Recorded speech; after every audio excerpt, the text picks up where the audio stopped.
far-fetched to think this because now she has become, like you said, the natural successor of Turning Point USA. And she can carry on that legacy now being, she's the entrepreneur, she's the feminist, she's the anti-feminist, she's everything now rolled into one. But are you saying you think she killed her? She was aware that he was going to be assassinated. I don't know. I don't know. Is it a possibility? Is it not a possibility? I'm not gonna accuse anybody of anything because I have no grounds to. But it's an interesting idea. It's definitely an interesting idea, and it's certainly a popular one on YouTube. It So it always reminds me. I'll tell you what. It always reminds me of Princess Diana's assassination mm, because everybody accuses the royal family of it. And I'm yes. not saying that that's not possible. I'm not saying that's not possible. I'm sure the royal family and many governments and royal families around the world over the years have certainly had a hand in many deaths. However, there were four people in the car and three people died. The three people that died were not wearing a seatbelt. Yeah. The car was driving at around, I think it was about 80 miles an hour, and hit a concrete post as it entered um, a tunnel. The driver was over not only was he speeding, he was over the drink drive limit and was on medications. But somehow she was an assassinated. She was assassinated, and that was the big plot. Mm. And there is this thing where we like to draw ups, like create the dots to create the picture we want to see, Yeah. right?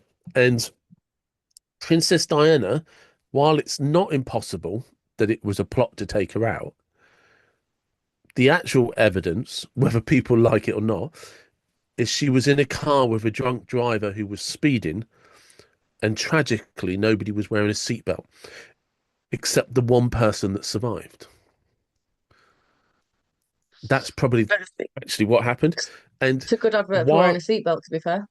yeah, and this is where I think with Charlie Kirk and everyone's trying to explain that there has to be some big conspiracy as to why he was assassinated. Whereas actually, this was a man incredibly charismatic, incredibly passionate, but also ruffled a lot of feathers, upset a lot of people, and somebody assassinated him. The reasons why, I don't think we'll ever know.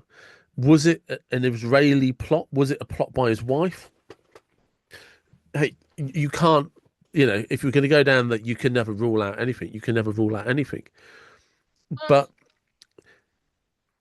judging by the amount of people, his job was literally he went around university campuses and just discussed his views against other people's views. The only people that turned up to see him were people that wanted to catch him out and prove their point, and people that wanted to see Charlie prove his point. So it was always opposing forces, always. Mm. And everybody was always taking sides, and everybody always had an opinion on him. And if you liked Charlie, Charlie was always right. If you didn't like him, he was always wrong. And the you know, and then that's so why it has to be he was taken out by a government agency, why it has to be his wife is a narcissist and wanted control of a new company. It it's a great Hollywood script. I'm not saying it's not true. I'm just saying sometimes people see what they want it to be. And I'm just speculating. To me, it matters not. I don't, I I have no real views on Erica Kirk. I have no real views on Charlie Kirk. They never really came up on my radar till, well, Charlie about a year ago. Um, probably not even that. Probably only about 8 months ago. Um, and I never paid him much attention. So again, they're not for me. I don't have a bias one way or the other. I know a little bit about Turning Point USA now because of the whole Charlie Kirk assassination. Before that, I'd say I knew very little, if anything, Yeah, about Turning Point USA. I just don't massively pay attention to that kind of stuff in the main.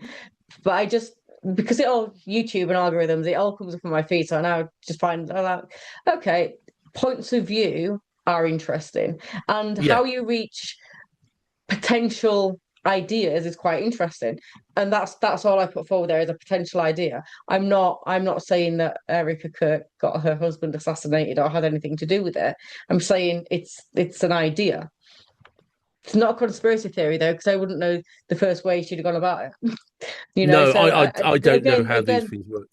there's no way I can back up what I've said. So again, these are just ideas, but it's as easy as an idea of some college kid. Then they all carry guns in America. Some college kid just didn't like the look of him on that day and shot him. What would it mean though? Like what? Because I mean, literally, you just shared a thought as it popped into your head, as you and I were Yeah. talking about something. A thought popped into your head. Yes. What does it mean if that actually was what happened? Well, first it has to be proved.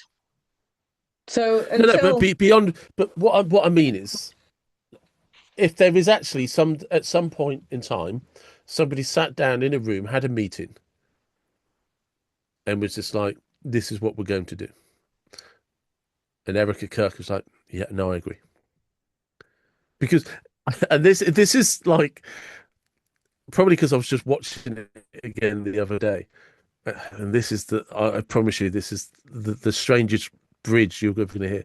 Harry Potter, right? In Harry Potter, the Deathly Hallows Part Two, there's mm, a scene with Dumbledore and Severus Snape, um, where he discusses that Harry was always kept alive to be killed at the right moment because he was the yeah. final Horcrux. And it was premeditated, basically from the time that Harry was the incident where Voldemort attacked Harry's mum. I can't believe I'm talking about Voldemort, Harry Potter, and Charlie Kirk in the same conversation. But do you see what I'm saying? It was a plot in a film, in a book that became a film, Yeah. and that ultimately Harry Potter was always kept alive so that he could be killed at the right moment by the right person.